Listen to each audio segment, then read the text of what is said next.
Oke, baiklah teman-teman, kita pindah lokasi lagi. Ini lokasi sawit kecil yang lahan betul-betul 1 hektar isi 150 pokok atau 160 pokok ya teman-teman. Nah, ini dia sawitnya ya. Ini pupuk menggunakan pupuk urea campur NPK Ponska, ada juga pupuk janjangan, tapi sudah lama ya teman-teman, pupuk tangkos atau janjangan pabrik, janjangan sawit ya. Nah, ini dia teman-teman ya. Untuk buah-buahnya seperti ini ya, karena memang ini tahun tanam 2016 ya, 2016 ya. Tapi untuk sawit yang rajin dipupuk atau sering dipupuk ya, ini ya efek sampingnya cepat tinggi ya teman-teman. Umur segini sudah ada yang egrek seperti ini ya teman-teman ya, sudah cepat tinggi sekali ya, apalagi posisinya ada yang ditanam rapat ya. Nah, untuk tanam rapat ini sendiri ya teman-teman, untuk ukuran 8,5 ini biasanya sawit itu efeknya ya cepat tinggi ya teman-teman ya.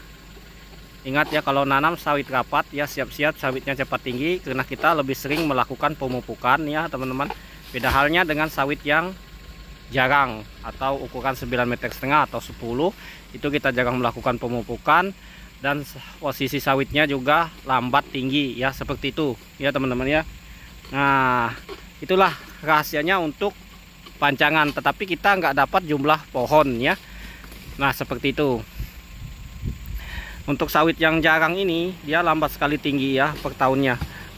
Itu tidak terlalu tergantung jenis bibit ya teman-teman. Untuk jenis bibit apapun, berdasarkan pengalaman kita ya teman-teman ya, cepat tingginya sawit itu karena kondisinya rapat ya, cepat tinggi itu.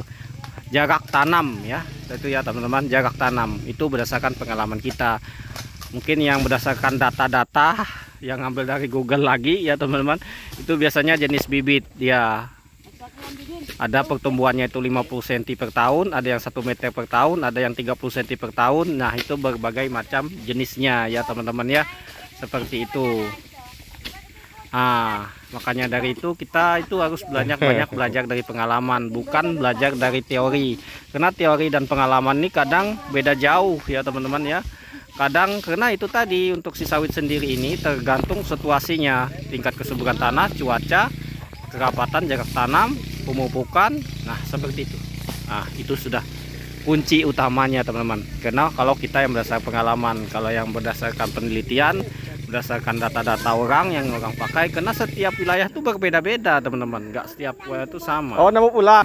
Nah, ini anggota kita sudah pulang. Oke teman-teman ya.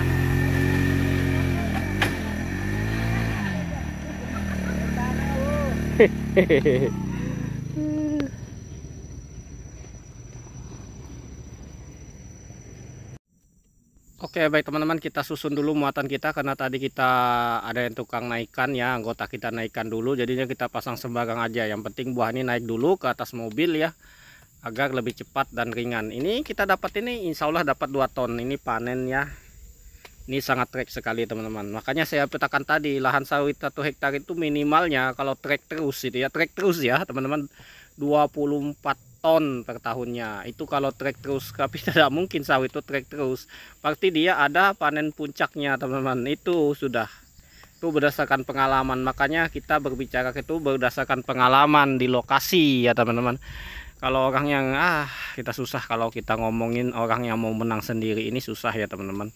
Dia berdasarkan data-data. Mana datanya katanya? Nah, itu dia. Kita bukan data lagi, kita menggunakan video, bukti lokasi di lapangan, seperti inilah kita dapat ya. Oke, lanjut ya teman-teman ya. Semoga sukses. Oke, baiklah ya kawan-kawan semua ya, kita selesai panen tadi ya. Ini alhamdulillah kita dapat segini ya teman-teman. Ini buah dura semua ya. Ada juga teneranya sebagian ya, cuma ini rata-rata dura. Untuk buah-buah yang seperti ini atau berondol-berondol yang mekak-mekak seperti ini, nah ini adalah jenisnya dura teman-teman ya. Mungkin teman-teman saya sini, mungkin kalau mau beli sawit atau lahan nanti teman-teman bisa lihat contohnya seperti punya saya ini ya teman-teman ya. Buah yang seperti ini atau berondolan yang seperti ini nih rata-rata dura ya, jenis dura. Kalau yang nggak suka dengan sawit dura ya teman-teman ya, nah seperti ini sawit dura, mungkin nggak suka sawit dura ya, usahakan teman-teman lihat, bisa ditawar-tawar kalau mau beli lahan nanti. Nah, kalau untuk sawit tenera itu nggak begini berondolnya ada kecil-kecil ya. Nah, ini memang nggak ada yang masuk hitungan jenis Tenera ya. Nah ini Dura juga ya, semuanya Dura. Nah semuanya Dura ya teman-teman. Kalau mau teman-teman benci dengan sawit Dura ya, seperti ini bentuknya ya teman-teman ya. Nah karena banyak orang yang, nah ini teman-teman yang jenisnya Tenera ya. Nah berondolannya kecil seperti ini. Kalau untuk sawit seperti ini ya teman-teman, kalau nggak tahu kalau jenis sawit yang lain. Nah jenis ini pun ini Tenera ya teman-teman, Tenera walaupun ini sawit cabutan ya. Oke ya teman-teman bisa lihat seperti ini. Kalau teman-teman mau beli sawit nanti pilih-pilih bibit yang bagus. Nah ini Tenera ya teman-teman. Nah ini Tenera. Kalau jenis gini semuanya Dura. Cara pemilihannya seperti itu ya teman-teman ya. Nah ini kira-kira bisa sampai 2 tonan ini ya teman-teman. Lihat aja nanti tidak timbangannya.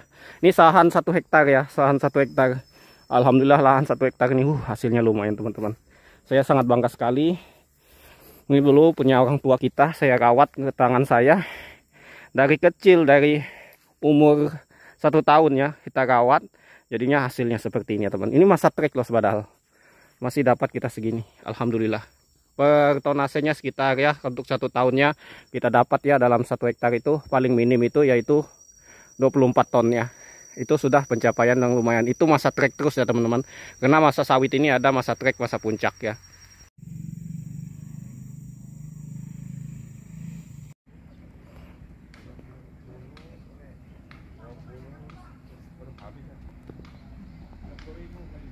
Sampai dengan nomor 58. Sampai dengan nomor 58.